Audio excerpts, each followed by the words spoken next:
السلام علیکم second year. آج آپ کا لیکچر نمبر 20 ہے، قدر زر کے بارے میں، ویلیو آف منی، جسے زر کی قدر کا نام دیا جاتا ہے۔ زر چونکہ اعلی مبادلہ کے طور پہ کام کرتا ہے، اعلی مبادلہ کا مطلب یہ ہے کہ کوئی چیز ہم نے خریدنی ہوتی ہے تو ہم زر کے بدلے اس کو خرید سکتے ہیں، اور اگر بیچنی ہے تو ہم زر کے بدلے اس کو بیچ سکتے ہیں۔ بارٹر سسٹم کی مشکلات جو آپ کو پڑھائی تھیں، اس سے بچنے کے لیے پھر زر کا اجرا ہوا، اور چونکہ یہ اعلی مبادلہ کا کام کرتا ہے، اس لیے اس کا سب سے اہم فرض یہ ہے کہ اس کی مدد سے اشیاء و خدمات کی خرید و فروخت کی جاتی ہے۔ اگر اشیاء کی قیمتیں بڑھ رہی ہوتی ہیں تو اس کا مطلب یہ ہو رہا ہوتا ہے کہ زر کی قدر کم ہو رہی ہے۔ زر کی قدر کا مطلب یہ ہے کہ زر کی وہ طاقت، وہ قوت جو اپنے بدلے میں کوئی چیز حاصل کرنے کی ہوتی ہے۔ جیسے جیسے کسی بھی چیز کی قیمت میں اضافہ ہوگا تو زر کی قوت خرید اسی نسبت سے کم ہوتی چلی جاتی ہے۔ مثال کے طور پہ اگر کوئی چیز آپ کو پہلے 10 روپے کی 1 کلو گرام ملتی تھی اور اب وہی چیز آپ کو 20 روپے کی 1 کلو گرام ملے، تو اس کا مطلب یہ ہے کہ زر کی قدر آدھی رہ گئی ہے، نصف رہ گئی ہے۔ یعنی جیسے جیسے قیمتیں چڑھتی چلی جائیں گی ویسے ویسے زر کی قدر میں کمی ہوتی چلی جائے گی۔ اب اس کو الٹا کر لیتے ہیں کہ زر کی قدر اس صورت میں بڑھ جاتی ہے جب اشیاء و خدمات کی قیمتیں نیچے آ جاتی ہیں۔ یعنی اگر وہی چیز جو آپ کو 10 روپے کی 1 کلو ملتی تھی، اگر اسی مثال کو میں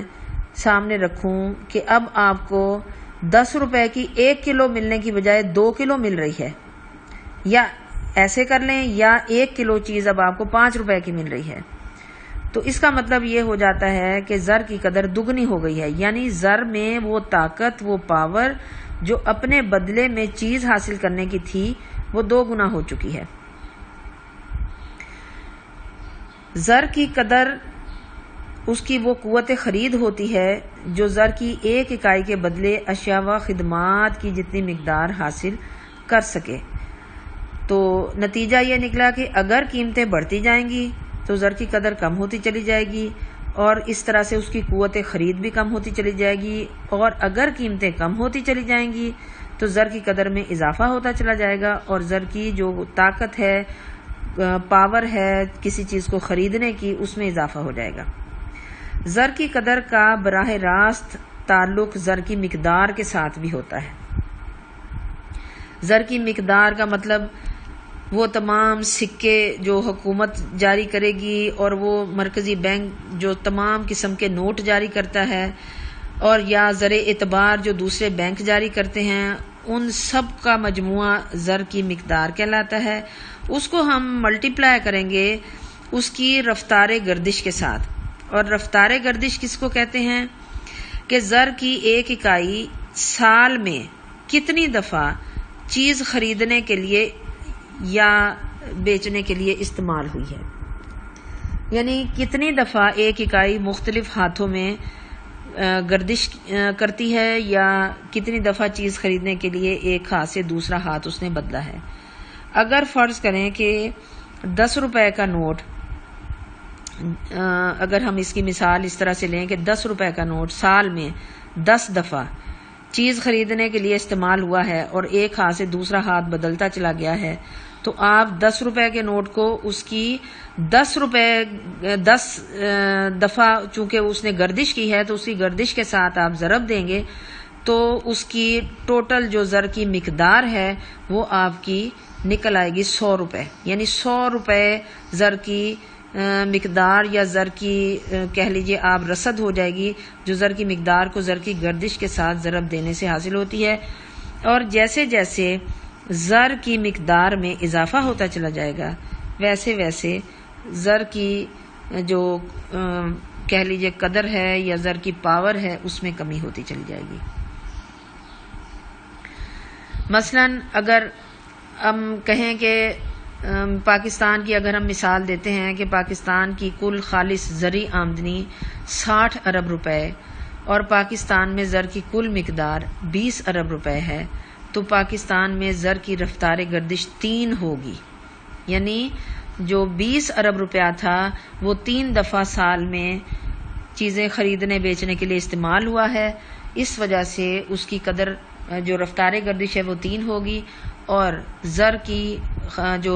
اس حساب سے پاکستان کی جو خالص زرعی آمدنی زر کی شکل میں ہم نے کیلکولیٹ کی تھی وہ 60 ارب روپے ہوگی،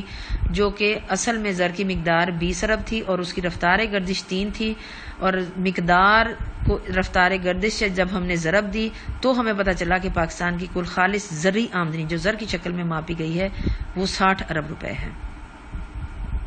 اسی طرح سے ہم کسی ملک میں زر کی مقدار قیمتوں پر کافی حد تک اثر انداز ہوتی ہے۔ اگر زر کی مقدار زیادہ ہو جائے گی تو قیمتیں بڑھ جاتی ہیں، اور اگر کم ہو جاتی ہے تو قیمتوں میں کمی آ جاتی ہے۔ اور زر کی قدر اور زر کی مقدار کے متعلق ایک مشہور نظریہ ہے جسے ہم نظریہ مقدار زر کہتے ہیں، جس کو آخری شکل میں 1911 میں اورنگ فشر نے ایک فارمولے کی شکل میں پیش کیا تھا، اسی وجہ سے اس کو فشر کا نظریہ بھی کہا جاتا ہے۔ اس نظریے کی ابتدا 16ویں صدی میں ہوئی تھی، اور اس پروفیسر جان لا اور رچرڈ کیٹلان نے اس کی وضاحت کی تھی۔ اس کے بعد زر کی مقدار سے متعلق مشہور نظریہ پروفیسر بیڈن نے 1880 میں پیش کیا تھا۔ نیو کام نے 1886 میں اس کو بہتر شکل دی تھی، اور اورنگ فشر نے اس کو 1911 میں فارمولے کی شکل میں پیش کیا تھا۔ پروفیسر ٹازک لکھتے ہیں، ان کی ڈیفینیشن اس کے بارے میں یہ ہے کہ اگر مقدار زر کو دگنا کر دیا جائے تو اشیاء کی قیمتیں پہلے سے دگنا ہو جاتی ہیں اور زر کی قدر نصف رہ جاتی ہے، بشرطیہ کہ دیگر امور بدستور رہیں، اور اگر مقدار زر کو نصف کر دیا جائے تو اشیاء کی قیمتیں نصف ہوتی ہیں اور زر کی قدر دگنا ہو جاتی ہے۔ یہاں جو بشرطیہ کہ دیگر امور بدستور رہیں، کچھ کنڈیشنز جیسے اکنامکس کا جو بھی لا پیش کیا جاتا ہے اس کے اندر ہمیشہ یہ ایک جملہ لکھا ہوتا ہے جس کا مطلب یہ ہوتا ہے بہت ساری جو شرائط ہیں، بہت ساری چیزیں، بہت ساری سچویشنز ایسی ہیں جس کو ساکن فرض کر کے پھر یہ بات کہی جاتی ہے جو بھی لا پیش کیا جاتا ہے۔ تو فرض کرتے ہیں کہ ہم اگر زر کی مقدار 100 روپے ہے اور اشیاء کی مقدار بھی 100 ہو تو ایک چیز کی قیمت 1 روپیہ ہوگی، لیکن اگر زر کی مقدار کو بڑھا کر 2 گنا کر دیا جائے، یعنی اگر 200 روپے کر دیا جائے تو اب وہی 100 چیزیں 200 روپے کے بدلے میں خریدی جائیں گی، لہٰذا ایک چیز کی قیمت اب 2 روپے ہو جائے گی۔ اس طرح سے اگر زر کی مقدار کو بڑھا کر 300 کر دیا جائے تو اب وہی 100 چیزیں 300 روپے میں خریدی جائیں گی۔ اس طرح سے اشیاء کی قیمتیں 3 گنا ہو جائیں گی، اور زر کی قدر تیسرا حصہ رہ جائے گی، یعنی 1/3 رہ جائے گی۔ اس کے برعکس اگر زر کی مقدار کم کر کے 50 روپے کر دی جائے تو وہی 100 چیزیں 50 روپے میں خریدی جائیں گی۔ اس طرح سے اشیاء کی قیمتیں نصف رہ جاتی ہیں اور زر کی قدر دگنی ہو جاتی ہے۔ اب اس کو فارمولے کی شکل میں جو پروفیسر فشر نے پیش کیا ہے، قیمتیں برابر قانونی زر ملٹیپلائی قانونی زر کی رفتار گردش جمع اعتباری زر ملٹیپلائی اعتباری زر کی رفتار گردش ڈیوائیڈڈ بائی اشیاء و خدمات کی مقدار۔ قانونی زر وہ زر ہوتا ہے جو حکومت نے نوٹوں سکوں کی شکل میں خود جاری کیا ہے یا اسٹیٹ بینک جاری کرتا ہے حکومت کی اجازت پر، اس کو ضرب دیں گے ہم اس کی رفتار گردش کے ساتھ۔ اور ایم ڈیش کا مطلب یہ ہے جو نیچے آپ کی انگلش کی جو ایکویشن لکھی ہوئی ہے P=mv plus M dash V dash divided by T. M کا مطلب قانونی زر، وی اس کی ویلوسٹی ہے یا اس کی گردش ہے، ایم ڈیش کا مطلب اعتباری زر ہے جو عام بینک جاری کرتے ہیں، یعنی چیک، ڈرافٹ، ہنڈیاں، اس ٹائپ کی جو بھی چیزیں۔ وی ڈیش اس کی گردش ہے، اس اعتباری زر کی گردش ہے۔ ان دونوں کو ہم جمع کر لیں گے تو ہمیں مکمل طور پہ زر کی مقدار معلوم ہو جائے گی ایک سال کے عرصے میں ایک ملک کے اندر، اور اس کو ڈیوائیڈ کریں گے ہم ٹی کے ساتھ۔ ٹی کا مطلب یہ ہے کہ تجارت کا حجم، یعنی تجارت کی کتنی مقدار یا لین دین کی مقدار سال بھر میں کتنی تھی، یہ اس سے ہم اس کو ڈیوائیڈ کر دیں گے۔ فشر نے اس نظریے کی وضاحت کرتے ہوئے اس میں ہر قسم کے زر کو شامل کیا، وہ تمام تر زر جو حکومت یا مرکزی بینک جاری کرے گا، اور ضرب اس کی رفتار گردش، اور اس کے ساتھ اعتباری زر کی مقدار یعنی تجارتی بینکوں کے چیک، ڈرافٹ، ہنڈیاں، ان کی گردش کی رفتار، چونکہ تجارتی بینک کے چیک بھی خرید و فروخت پر اثر انداز ہوتے ہیں، اس لیے ان کو بھی زر کی مقدار میں شامل کیا جاتا ہے۔ اس حساب سے آپ کی جو ایکویشن کی اب وضاحت ہو گئی، ٹی تجارت کا حجم یعنی اشیاء و خدمات کی وہ مقدار ہے جو خریدی بیچی گئی ہے۔ ضروری ہے کہ ملک میں اشیاء و خدمات کی مقدار میں کوئی تبدیلی نہ آئے، یعنی اشیاء و خدمات کے بڑھنے سے قیمتیں کم ہو جائیں گی۔ یہ انڈرسٹوڈ بات ہے۔ جب آپ کے ملک میں فرض کریں کہ پچھلے سال گندم کم پیدا ہوئی تھی اور اس کے مقابلے میں اگر جو بعد والا سال ہے اس میں گندم زیادہ مقدار میں پیدا ہو جائے گی تو لازمی بات ہے اس کی قیمت گر جائے گی۔ اس سے یہاں یہ بات فرض کی گئی ہے کہ اشیاء و خدمات کی مقدار میں تبدیلی نہیں آنی چاہیے۔ ایسی صورت میں اشیاء و خدمات کے کم ہونے سے قیمتیں بڑھ جاتی ہیں۔ لہٰذا فشر کے فارمولے سے اس طرح سے ہم سابقہ مثال کو سامنے رکھتے ہیں کہ اگر اشیاء کی مقدار بھی 100 ہے، زر کی مقدار بھی 100 روپے ہے، تو زر کی رفتار گردش 1 کے برابر نکلے گی، یعنی پرائز نکلے گی، اس کا معیار ہوگا 1، کیونکہ ایم بھی آپ کی 100 ہے اور ڈیوائیڈڈ بائی آپ کی جو زر کی جو تجارت کی مقدار یا لین دین ہے جس کو آپ ٹی کا نام دیتے ہیں وہ بھی 100 ہے، اور ملٹی پلائر اس کی ویلوسٹی چونکہ 1 تھی تو اس حساب سے آپ کی پرائز 1 نکلے گی۔ اگر زر کی مقدار کو 2 گنا کر دیا جائے تو اس صورت میں ایم آپ کا 200 ہے، وی ویلوسٹی وہی 1 ہے اور ٹی آپ کا 100 ہے، تو جس وقت آپ اس کو ڈیوائڈ کریں گے تو 2 آپ کا جواب آئے گا۔ اس کا مطلب یہ ہے کہ زر کی مقدار کو دگنا کرنے سے قیمتیں دگنی ہو جاتی ہیں، اور قیمتیں دگنی ہونے کا مطلب زر کی قدر نصف رہ جائے گی۔ اگر زر کی مقدار کو 3 گنا کر دیا جائے، 300 آپ کی ایم ہو جائے اور ویلوسٹی وہی 1 رہے تو پی آپ کی پرائز 3 نکلے گی۔ اسی طرح سے اگر زر کی مقدار کو نصف کر دیا جائے،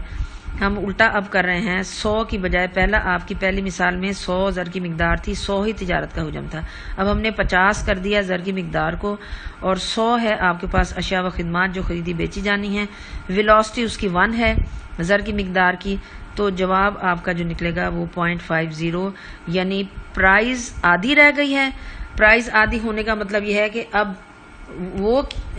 1 روپیہ کے بدلے آپ کو دگنا چیزیں ملیں گی۔ اس کا مطلب ہے زر کی قوت خرید یا زر کی قدر 2 گنا ہو گئی ہے۔ بس اسی سے ظاہر ہوا کہ اگر زر کی رفتار گردش میں تبدیلی نہ آئے اور اشیاء و خدمات بھی کوئی تبدیلی نہ آئے تو زر کی مقدار کو دگنا کرنے سے قیمتیں دگنی ہو جاتی ہیں اور زر کی مقدار کو نصف کرنے سے قیمتیں نصف ہو جاتی ہیں۔ اب اس کی وضاحت ایک ڈائیگرام کے ذریعے بھی ہے کہ جب اس میں ہم نے وائی ایکسس کے ساتھ قیمتوں کا معیار اور ایکس ایکسس کے ساتھ ہم نے زر کی مقدار ملین روپوں میں ہم نے فرض کی ہے۔ جب زر کی مقدار 100 ایم ایس ملین روپے سے بڑھ کر 200 ایم ایس ڈیش ملین روپے ہوتی ہے تو قیمتوں کا نیا معیار ای کی بجائے ای ڈیش 1 پر متعین ہو جاتا ہے، اور یہ جو پرائز ہے آپ کی او پی 10 روپے سے بڑھ کر 20 او پی 1 ہو جاتی ہے، 20 روپے کے برابر۔ اس طرح زر کی مقدار کو دگنا ہونے پر قیمتوں کا معیار بھی بڑھ کر دگنا ہو گیا ہے، لہذا فشر کے مطابق زر کی مقدار جس نسبت سے تبدیلی آتی ہے، جس نسبت سے اسی سمت میں اسی تناسب سے اشیاء کی قیمتیں بھی تبدیل ہو جاتی ہیں۔ لیکن اس میں شرط فشر نے کیا رکھی ہے کہ اشیاء و خدمات کی مقدار میں تبدیلی نہیں آنی چاہیے، یعنی ٹی ساکن رہنا چاہیے، ٹی میں تبدیلی نہیں آنی چاہیے۔ اگر ٹی تبدیل ہو جائے گا تو پھر یہ جو فشر کی مساوات ہے وہ ان بیلنس ہو جاتی ہے۔